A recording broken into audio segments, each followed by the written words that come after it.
Estelle, je suis ravie de t'avoir avec nous aujourd'hui. Est-ce que tu peux te présenter en 2-3 phrases? Alors, moi je suis Estelle, ancienne salariée d'un gros groupe pharma français. Aujourd'hui, je suis en reconversion professionnelle pour devenir brodeuse freelance. Donc, faire de la broderie d'art au quotidien. Et avant que tu arrives dans le campus, est-ce que tu avais des choses, des blocages? Oui, déjà, j'ai toujours entendu dire que on ne pouvait pas travailler dans ce qui nous passionnait. Parce que moi, je fais des travaux d'aiguille depuis que j'ai 7 ans à peu près. Et on m'a toujours dit que voilà, ça pouvait être qu'un loisir, la couture pareil, un loisir, et on pouvait pas en vivre. Donc j'ai creusé un peu le sujet et ben, voilà, non, je pense qu'on peut faire pas mal de choses. Et puis après, être auto-entrepreneur, c'était quelque chose pour moi qui était pas forcément dans mon projet de vie de jeune adulte. Mes parents, c'est des personnes qui ont toujours travaillé en usine. Donc c'était pas quelque chose même qui était venu dans mon esprit. C'était pas forcément une image que je m'étais faite de mon avenir. C'était pas un exemple que t'avais eu autour de toi? Pas du tout. Plus jeune? On était dans l'industrie, travaillait en usine. Après, ça avait rien de péjoratif. D'ailleurs, c'est par là que je me suis orientée, de par mes études. J'ai une grande sœur, c'est pareil, c'est le cheminement qu'elle a fait. Alors, si on revient, même mes grands-parents, c'était plutôt des paysans, mais voilà, c'était pas d'entrepreneur, pas de commerce, pas de choses comme ça. Est-ce que tu peux nous faire une liste des choses que t'as accomplies depuis que t'as rejoint le campus? Alors, j'ai accompli pas mal de choses, je pense. Investir en soi, c'était quelque chose que j'avais pas forcément imaginé. Donc, je me suis inscrite au campus. Ça m'a bien motivée. J'ai fait des stages en broderie pour être sûre que ce soit vraiment vers là que je voulais m'orienter. Et j'ai entamé un parcours de transition professionnelle que j'ai fait accompagner d'une conseillère en CEP. Et puis, j'ai démissionné au mois de novembre de l'année dernière. Donc novembre 2025, voilà. Et le mois prochain, je vais entamer une formation en broderie haute couture. Est-ce que c'est des choses que tu aurais imaginé faire avant? Non, je voyais pas forcément d'issue. J'avais peut-être même pas forcément connaissance de ces métiers-là, du niveau qu'il fallait, comment on aborde les choses, est-ce qu'il y avait des écoles qui permettent de former, enfin tout un tas de choses. Et c'est en creusant le sujet que j'ai trouvé une solution pour moi, en tout cas. Et qu'est-ce qui a fait que tu t'es décidée à rejoindre le campus? Est-ce qu'il y a eu comme un déclic? Alors, j'étais vraiment pas bien au boulot, ça c'est certain.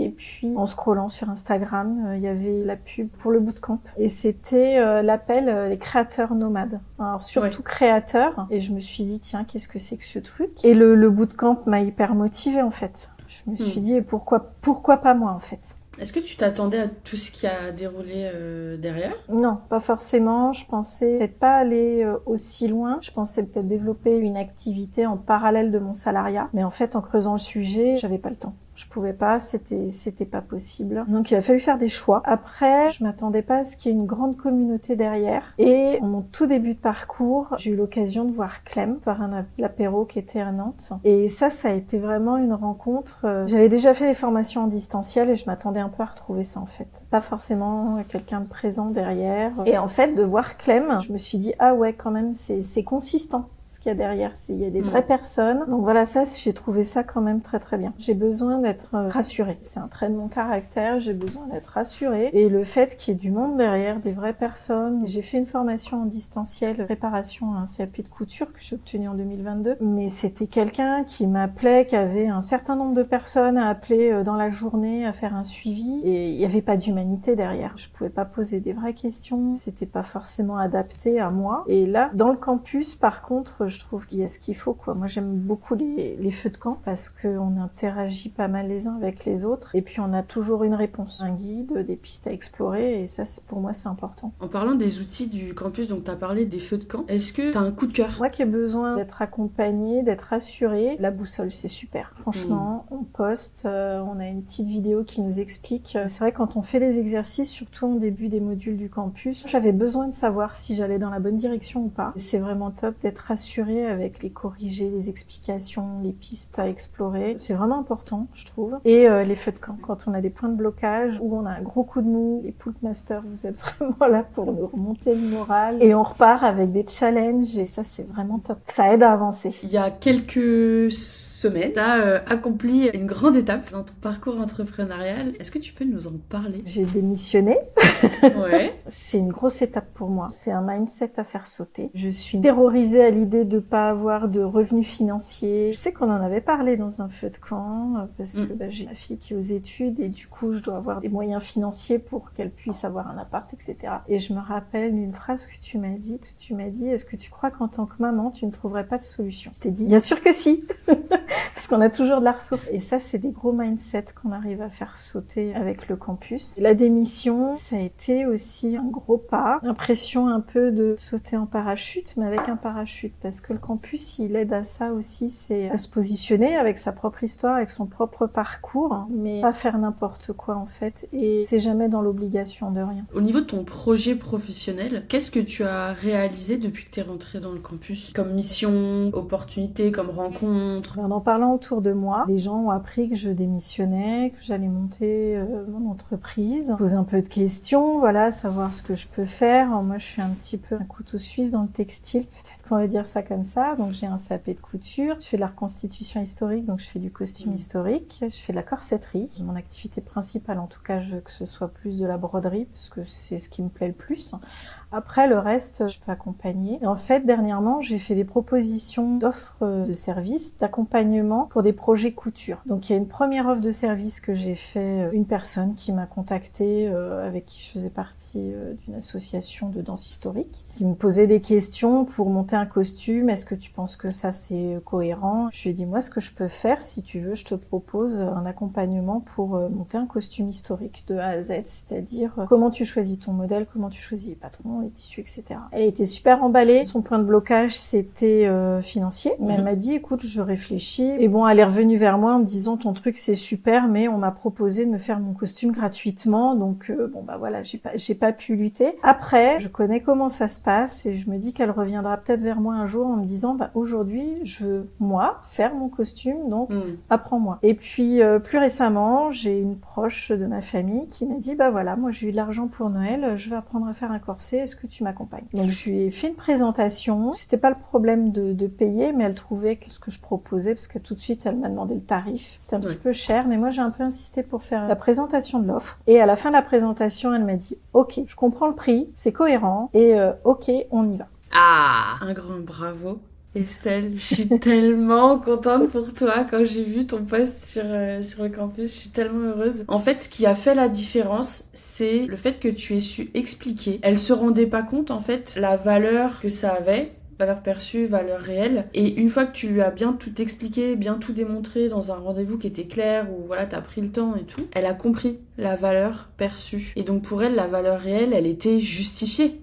Finalement, la première personne qui s'est tournée vers quelqu'un qui a décidé de lui faire son costume gratuitement, à ton avis, est-ce que à ce moment précis, c'est ta cliente idéale? Alors, oui et non. Je veux vraiment que ce soit une personne qui ait envie de travailler avec moi, qui sait ce qu'elle veut. Je lui ai défendu le projet, je lui ai dit tu seras autonome de A à Z. Demain, tu veux te refaire un autre costume. Elle avait une idée bien précise du costume et en fait, elle est venue vers moi pour me demander si il était cohérent avec de la reconstitution. J'ai creusé un peu le sujet, je lui ai dit ok. En fait, les échanges qu'on a eus comme ça en off, c'était ouais, super, en 10 minutes, tu as résolu un problème sur lequel je planchais depuis des jours et des jours. Donc moi, je voulais lui apprendre à ce qu'elle soit autonome et qu'elle puisse retrouver ces informations toute seule. Aujourd'hui, ce que lui propose la personne de le faire gratuitement, c'est pas ça du tout. Quelque part, elle peut revenir vers moi un jour en me disant, bah voilà, j'ai planté une petite graine et je la laisse grandir. Et ça, en termes de mindset, est-ce que c'est quelque chose que t'aurais cru pouvoir atteindre une des premières fois qu'on s'est rencontrés, par exemple? Non. Il y a un an? Non, pour moi, fallait pas rater une occasion et fallait se battre. J'étais quelqu'un de plutôt acharné à tout attraper, toutes les possibilités. Je sais que c'est quelque chose qui revient souvent dans les leçons du campus, c'est choisir, c'est avancer. Et là, j'ai fait le choix de dire non ou de pas m'acharner. J'aurais pu être fâchée. Je dis ok. C'est une des phrases qui m'a le plus marquée quand j'ai rejoint le campus, tout au long de mon parcours et encore aujourd'hui. Clem, elle fait souvent cette analogie de tourner autour du rond-point. On a peur de choisir la mauvaise sortie, du coup, on sort pas bas du rond-point. Et en fait, essayer de prendre une sortie, donc choisir de prendre une sortie, finalement, peu importe ce qui se passe, même si c'est pas la bonne direction, tu le sauras et ça te rapproche quand même de la bonne direction finalement. Parce que t'es plus autour du rond-point à hésiter. Et je te dis encore aujourd'hui, quand j'hésite parfois à faire un choix, je reprends cette analogie du rond-point et je me dis que dans tous les cas, choisir une des sorties, ça va m'aider à avancer dans la bonne direction finalement. Je sais qu'il y a beaucoup de collègues, quand j'ai démissionné, voire même mes proches, ils étaient en PLS quand je leur ai dit que j'allais démissionner. Après 27 ans de CDI, on dit quoi, tu démissionnes? Je dis oui. On dit mais est-ce que tu vas y arriver? J'ai dit mais si j'y arrive pas, je ferai autre chose, c'est pas grave. Mais au moins j'aurais essayé. Je suis assez impressionnée de voir les blocages que t'as dépassés depuis qu'on s'est rencontrés, c'est assez fou. Est-ce que t'avais hésité avant de t'inscrire, avant de rejoindre le campus? T'en as parlé un petit peu tout à l'heure, mais est-ce qu'il y a d'autres choses que l'aspect financier qui t'ont fait peur? L'aspect financier, en fait, de mettre de l'argent, mais que derrière, il n'y ait pas l'attendu. C'était surtout ça. Je pense que je fais rire les gens quand je dis ça. Moi, je suis d'une génération qui est née sans Internet.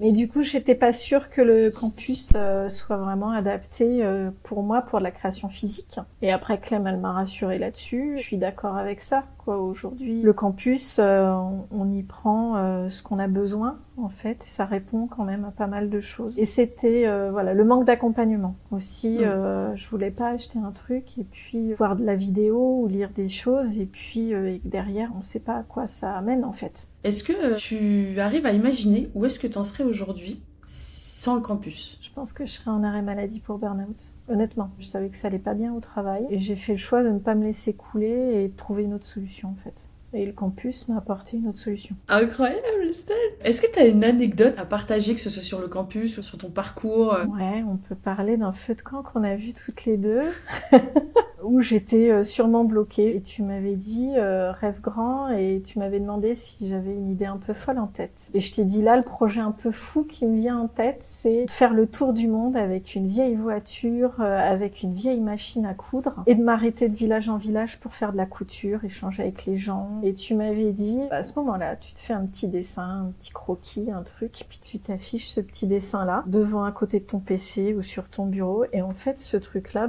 je l'ai fait et je l'ai emmené au travail pour tenir le choc jusqu'à ma démission. Et ça a été assez salvateur. Et des fois, quand j'étais pas bien au boulot, je regardais ma petite voiture sur sa petite map monde et ça faisait temporiser un petit peu, quoi. Me dire, il y a autre chose pour moi qui m'attend. Il y a autre chose qui m'attend, en fait. C'est il y a 1 an que tu as rejoint le campus, à peu près. Ouais, c'était en novembre, je crois, le bootcamp de novembre 2024. Est-ce que tu aurais un conseil à donner à quelqu'un qui hésite à rejoindre le campus? Déjà de suivre le bootcamp. Clem, elle a une énergie de dingue. Moi, ce qui m'a beaucoup aidée aussi, c'est de regarder toutes ces petites interviews, tous ces petits profils et de voir qu'il y a des gens qui y arrivent, en fait. C'est pas que de la formation, il y a autre chose derrière. C'est vraiment un accompagnement pour changer, pour atteindre ses objectifs. Ça m'a fait rêver.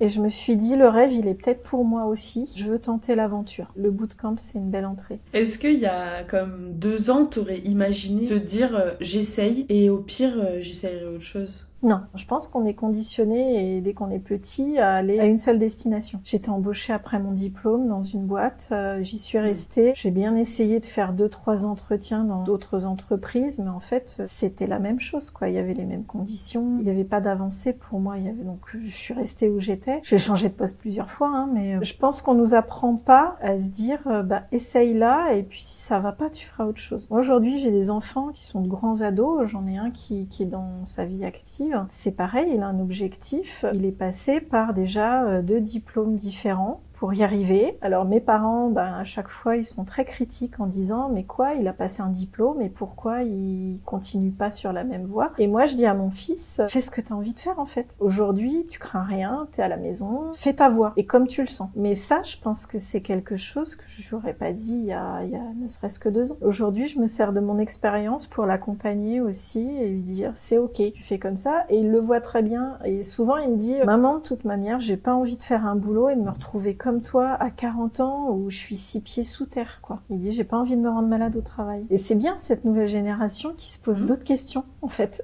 Et ce qu'il faut en tirer dans tout ça, c'est qu'Estelle, tu deviens un exemple. Ouais.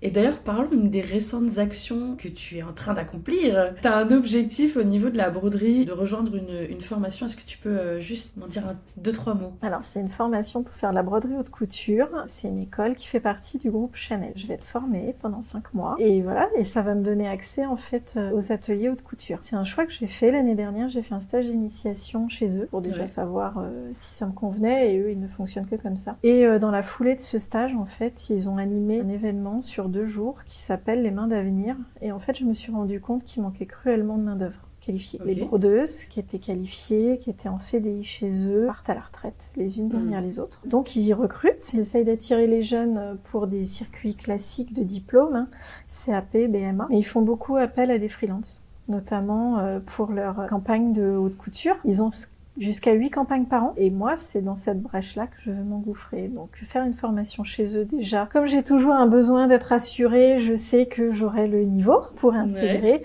Et puis, ça me permet d'avoir un accès direct à cette clientèle. Parce que dans le groupe Chanel, ils ont 7 ou 8 ateliers de broderie. Et puis après, il y a son grand concurrent qui est LVMH avec la maison Dior, par exemple, où là, je pourrais aussi postuler, en fait. Oui, parce que tu serais libre. Je serais libre. Je veux pas de CDI, en fait. Je veux avoir du temps pour moi et travailler avec qui j'ai envie de travailler. Est-ce que tout ce que tu es en train de mettre en place actuellement ne te rapproche pas d'un de tes rêves? Encore une fois. Si, j'avance mes pions les uns derrière les autres. Ça met du temps. Honnêtement, ça met bien plus de temps que je pensais. On est en France, il y a des lenteurs et des lourdeurs administratives, des promesses non tenues, des petits revirements de situation, mais on a toujours un plan B, même si on n'y va pas directement, on y va sûrement au bout du rêve, au bout des rêves, parce que oui, on en a plein. La voiture, c'en est un. Une autre idée en tête, c'est peut-être d'aller... Il y a plein de techniques de broderie partout dans le monde, et pourquoi pas faire un tour du monde là-dessus et en faire un livre. Tu vois, j'ai plein d'idées en